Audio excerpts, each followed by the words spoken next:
to follow me with, looking towards heaven. Say with a nice clear voice, the Lord, release the revelation of your word in me, on me, through me, right now, here today, in Jesus' name. That I might be everything you want me to be, in Jesus' name. Amen. Say with a clear voice, the curse is broken. The drought is over. My future is bright. Genesis chapter 1, come with me. I'm talking to you on Fridays about the foundation of the kingdom. Apostolic prophetic foundation on Friday night. It may link sometimes to Sunday morning, but here on Sunday morning, I've been trying the last couple of times jumping up talking to you. I want you to understand that your position in God. Your position in God, in Genesis 1, is talking about the whole creation process. And He creates the plants and fish and the animals, create the birds, and then God makes a frightening statement. He says that the plants, everything after its kind. About the fish, everything after its kind. About the birds, everything after its kind. He gets to the animals of the field, the beasts of the field, everything after its kind. And then in Genesis chapter 1, verse 26, it says, and God said, let us make man in our image. Now, we're the only thing made after the image of God. We're the only thing made after the image and the likeness of God. So it says, let's make man in our image, after our likeness, and let them have dominion over the fish of the sea and over the fowls of the air, over the cattle, over the earth, over every creeping thing that creeps upon the earth. So God created man in his own image. In the image of God created he him. Male and female created he them. What is the image of God, though? The image of God is spirit. For they that worship him must worship him in spirit.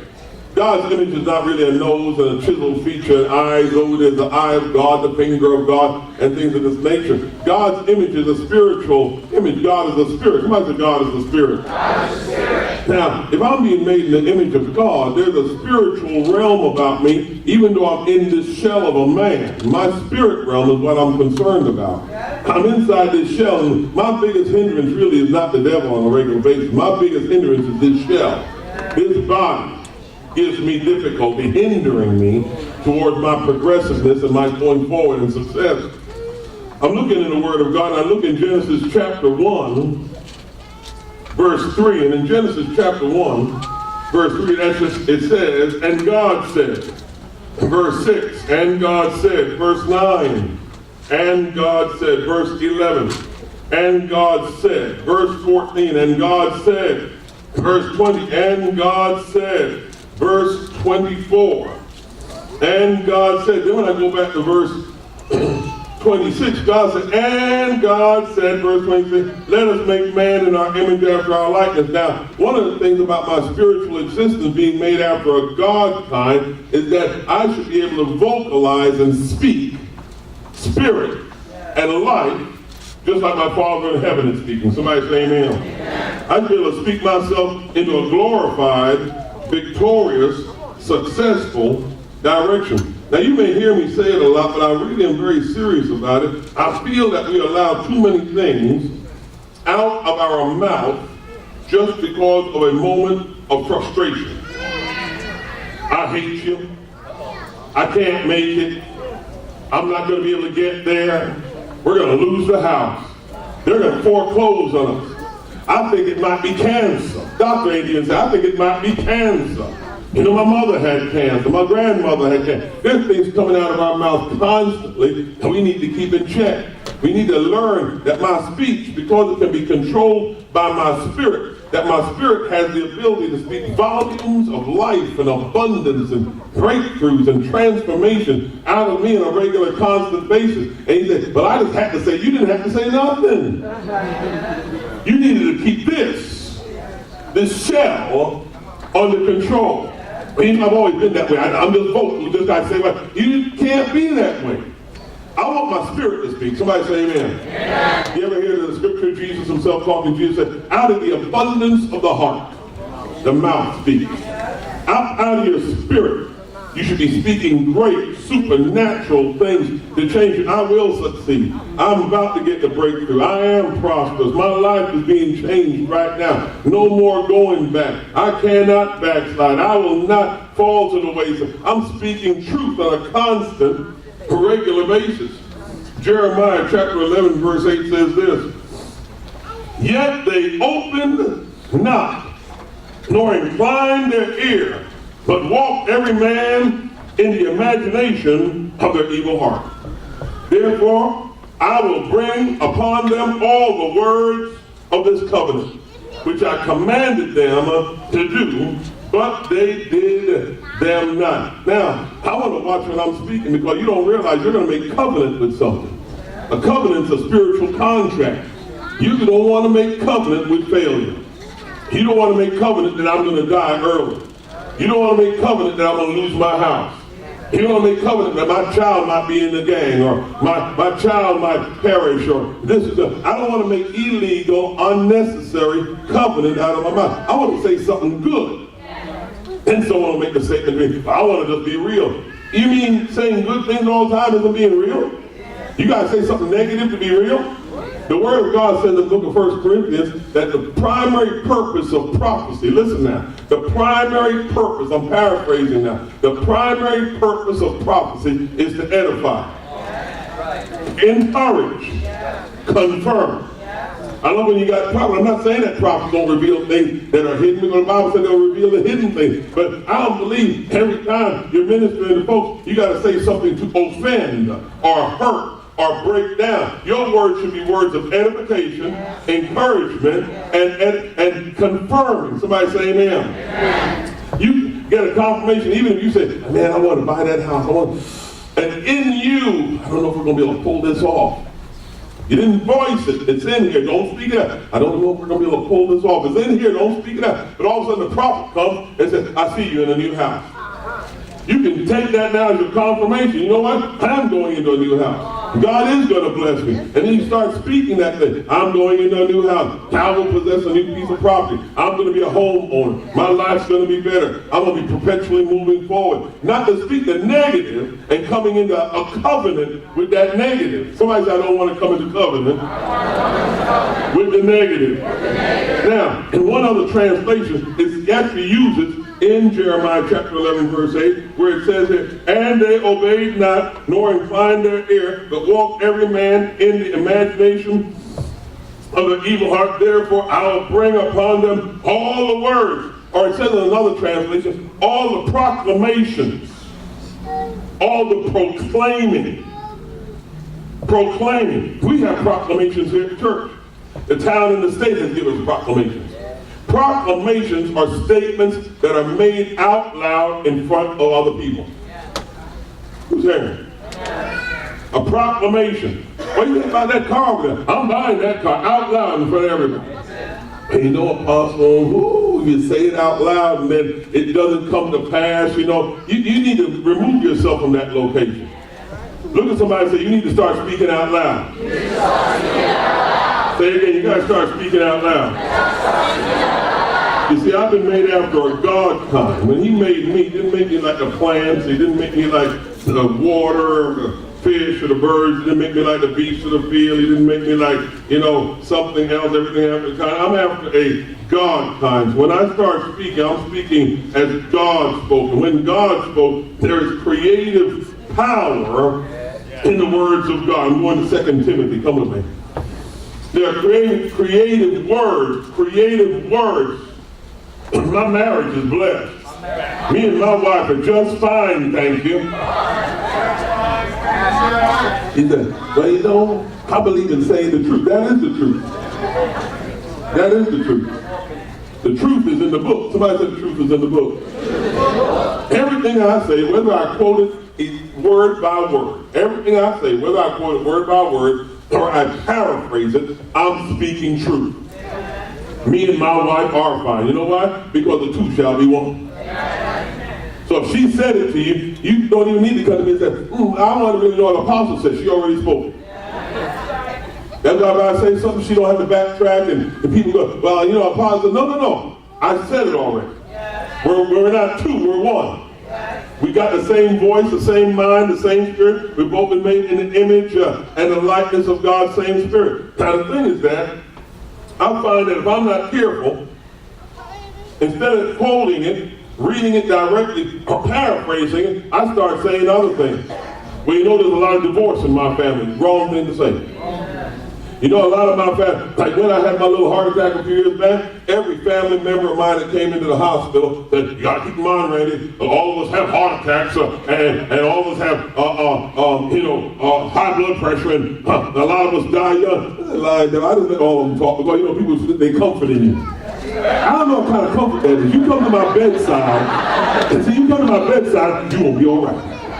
God's moving. Oh, God's breaking loose right now. Talk to me.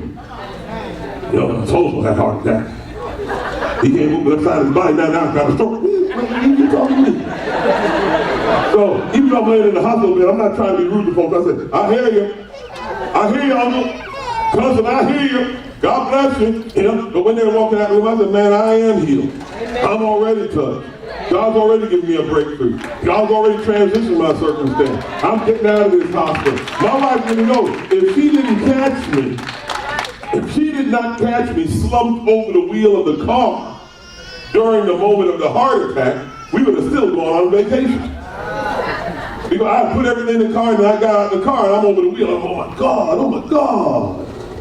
I said, you is a lie. I'm down there over the wheel. Oh, I got my son in the back. Joshua's in the back. And Joshua's daddy. I said, be quiet. Just sit there. Just sit there, Joshua. Just sit there. Oh, I'm looking up. Oh my God, she's coming out in a minute. Come on, stand up. Oh my God. And here she comes out the house. So when she come out the house, she stepped in the car. I said, oh, come on, Gilly. Randy, what's wrong with you? Ain't nothing wrong with me, woman. He going on vacation. But that's just how my mind works. I'm speaking the whole time. Now I get up in the hospital, and she knows I don't want to be in the hospital. So I'm speaking the whole time till I get out of the hospital. You got to keep speaking life. I don't care if the lights are turned off, you got the foreclosure notice, everything's breaking loose in a negative direction. You got to come to a location of truth. You got to come to a location of truth. I'm coming out. Everything's going to be okay. I'm getting a breakthrough. You see, I don't have to acknowledge anything till my eyes close and I leave this planet. I'll acknowledge I'm dead now. I'm going to be standing right there with Jesus. But I have to acknowledge it in the process. I keep speaking the truth. There's the truth. And sometimes you just got to come to that's why you're in the problem you're in. Now listen to this. This is 2 Timothy 2:7. Listen to this problem. 2 Timothy 2:7.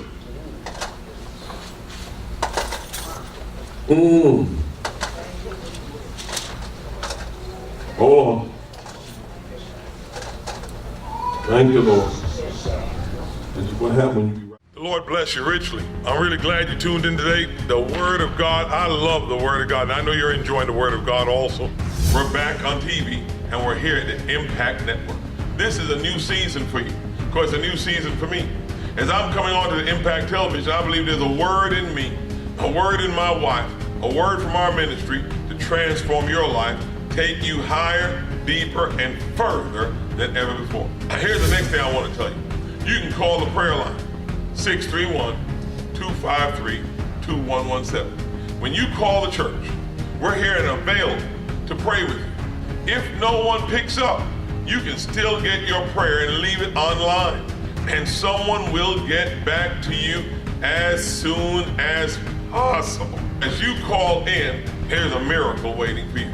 That's 631-253-2117.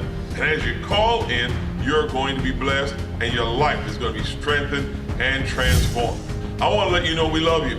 We're praying for you and we're believing God to transform your life.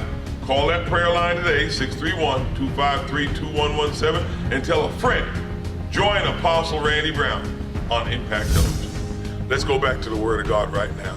Amen. In the dark. Hallelujah. Hallelujah. Hallelujah. Pastor, you find it for me. I'm completely in. My mind is going blank regarding where the scripture is simple scripture. For God has not given us a spirit of fear. Somebody give it to me. Say again.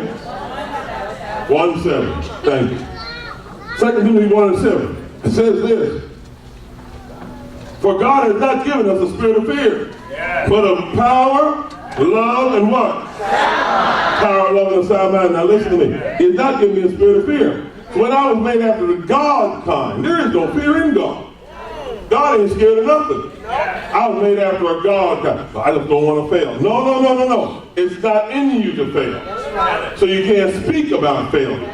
You can't discuss failure. But you know what? I'm just trying to deal with reality. My reality is that I will succeed. I will do well. Everything's going in the right direction. I am prosperous. I'm still prosperous. So I've been made after a God kind, and God has not given me a spirit of fear, but of what now? Power, love, a sound mind. So since I'm in the spiritual realm with God, God's got power moving, creating all in existence. God's got love moving, for God so loved the world, right? For God so loved the world. Power, love, and a sound mind. Let this mind be in you that was in Christ Jesus. So I need to exist and function in a spiritual location, seeing I'm spirit, and not allow myself to be taken off over fear, but have myself taken off in knowing God's about to work something out.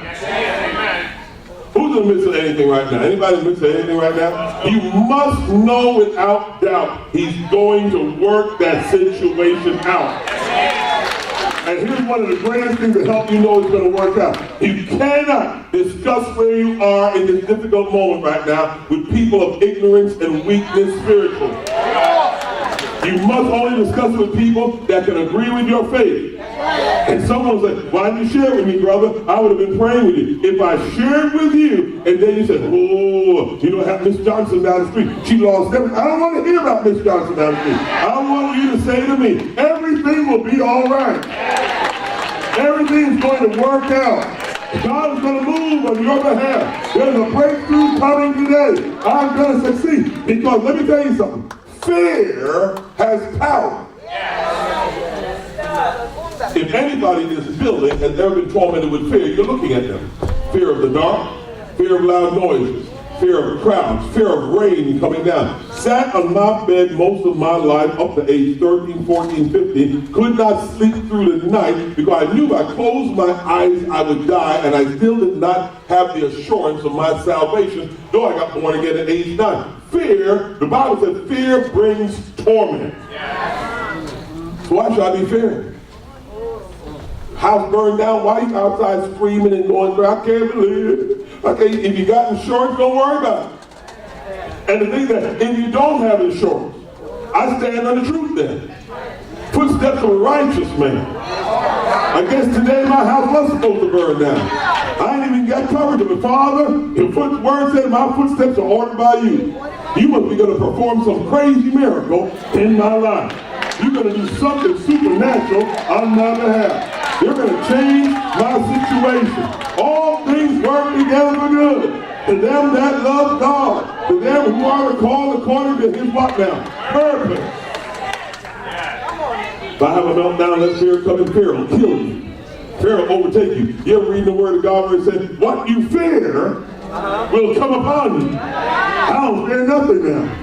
I don't fear that water could jump, that water I could drown. I don't fear nothing. I don't even have to know how to swim. I could be dropped off in the middle of the ocean, and I'll be saying to myself the whole time, I'm coming to shore. I'm coming to shore. I'm coming to shore. Well, you know what happens to go down, so I'm coming to shore. I'm coming to shore. If a whale gotta swallow me and spit me out, I'm coming to shore. I gotta speak that life course direction. If I don't speak the right thing, and you gotta take this. Here's this before I get ready to pray. How many times during the course of the week you say the wrong thing? And then you got it beating you up. You beating your own self up with the wrong statement for the next 30 minutes, 45 minutes, next 2 hours, you beating yourself up. You need to regroup rapidly. When you say the wrong thing, turn and say the right thing. You say the wrong, oh my God, why is that stupid? Change it. I bless you, Lord, for this wonderful day. Allow the great and mighty God, able to do wonders beyond and above my mind's imagination. You got possibly, you know, that sounds easy. It's not easy. You have to do it. You got to train yourself. And let me show you something about this. If you're doing it and you don't see the results of it, that's because you don't believe it. I see the results of it with my wife because I believe it. We going on vacation. We're going to go get that new car. You know what, Gail? Let's go buy these things for the church. Let's handle this expense. I believe it, and I have somebody that believes along, and we're saying it constantly. You know, it's one of my big spiritual beliefs, and I taught it here years ago. You can have 100 people praying with you. Yeah. Have 100 people praying with you, and one of them don't believe. They hinder the whole thing. That's why the Bible says 2 or 3 agree. Didn't even give you a large number. This ain't 2 or 300, 2 or 3,000. If 2 or 3 agree. I can say the two is me and God. I'm agreeing with God. That's why sometimes I'm praying, I don't discuss nothing, I don't be praying. Sometimes I just agree with myself. Body, soul, and spirit. I come in agreement with myself. And I'm praying with myself, interceding with myself, talking with myself, getting my mind focused. That's why the word says, we know these scriptures, the word says, as a man thinks, so is he. Someone's be battling in our mind constantly. You can see the evil breaking loose in your mind. You can see the chaos in your mind. Come after a God kind. Now listen to this as I close. When I think about God kind, I was made after the spirit and image of God, the reflection of God, and God is the spirit, and I'm the spirit. I do not ever see the Almighty sweat. Oh, they done drop a bomb over there this week. Oh, Trump, what you doing? Oh, you done shot the missiles down with Trump, what you doing? God ain't sweating. I've never seen God sweat. God is up in the heights of the heavens, possessing all the eternities and the archives of the unknown and the future, and he just watches. Everything's moving just the way I planned it. Everything's coming right around, and it's coming on my son. Everything's lining up to the second coming, the taking away of the church, the coming of the glory of the hour. Everything. And that's where I want to get. I want to get in a spiritual location with God. That even if something does be said to me, I'm in there. It doesn't move me. It doesn't move me. If something comes to me, it doesn't move me. I am not easily moved. You know what a good scripture to put on that is? Come with me to Psalms chapter 1 and we'll pray. Like it. Come here. Jesus.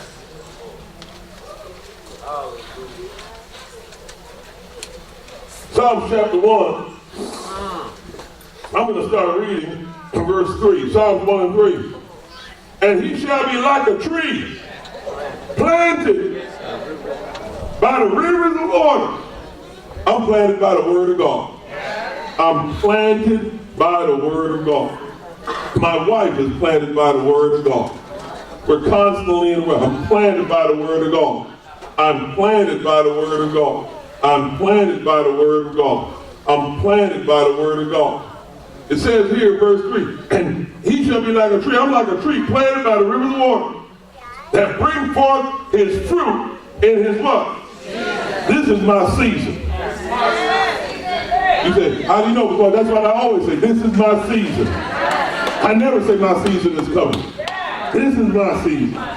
I'm bearing fruit all the time, getting harvest all the time. God's blessing me all the time. He said, in his season, his leaf also shall not wither. So if the leaf does not wither, that means it remains green. That means I'm always in a location of prosperity. You know what I'm saying? If the leaf is not withering, that means that I am in a location of prosperity. My leaf shall not wither. I'm always prosperous. Somebody say amen. Then it says here, and whatsoever he doeth shall prosper. That translated into Hebrew means whatsoever he doeth shall prosper. Whatever he does, he shall succeed. Somebody say, I'm succeeding right now. So you gotta get your spirit activated in these things. I'm victorious right now. But you don't understand, I gotta go to that office tomorrow. I've already got the breakthrough in the office right now.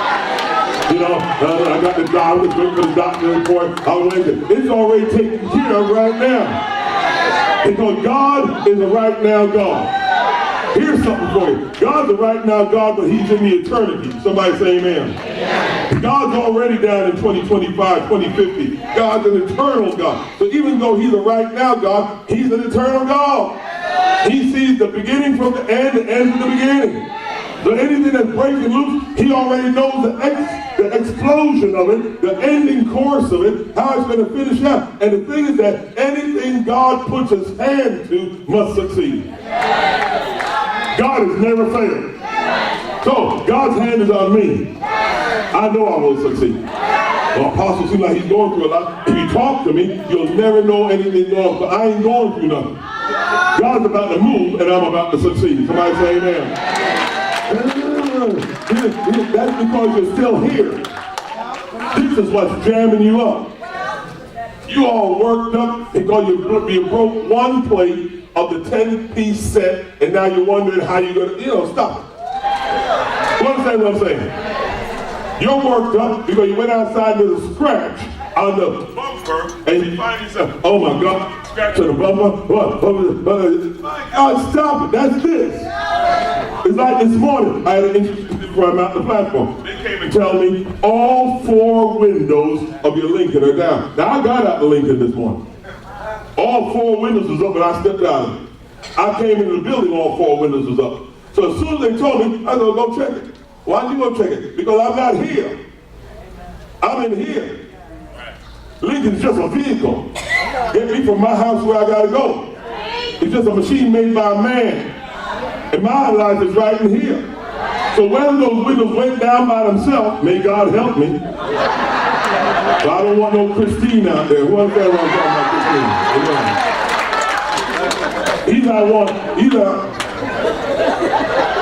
know about that thing. My wife will know because she's sanctified. She don't watch that kind of mess.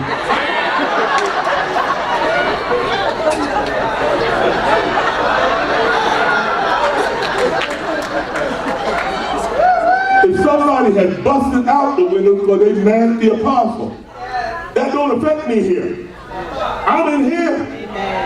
You know what today is? It's my Sabbath. I came to worship. It don't matter what goes on. I came to worship and lift them up. So I got to stay in the spirit. I've been made after a God kind. The greatest thing you can do by learning your location spiritually is start speaking there every day.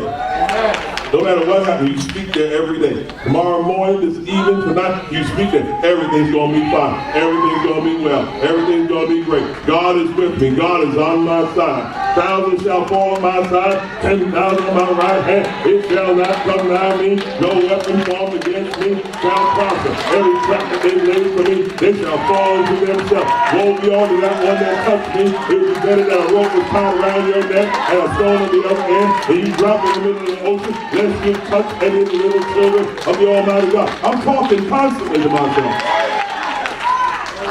Constantly. Lift your hands toward heaven. Come on. I wanted to give you my special invite. I'd love you to be here with us this Sunday morning. We are at 1345 Straight Path in WYANDANCH, Long Island, New York. Sunday morning, the Word of God is being preached.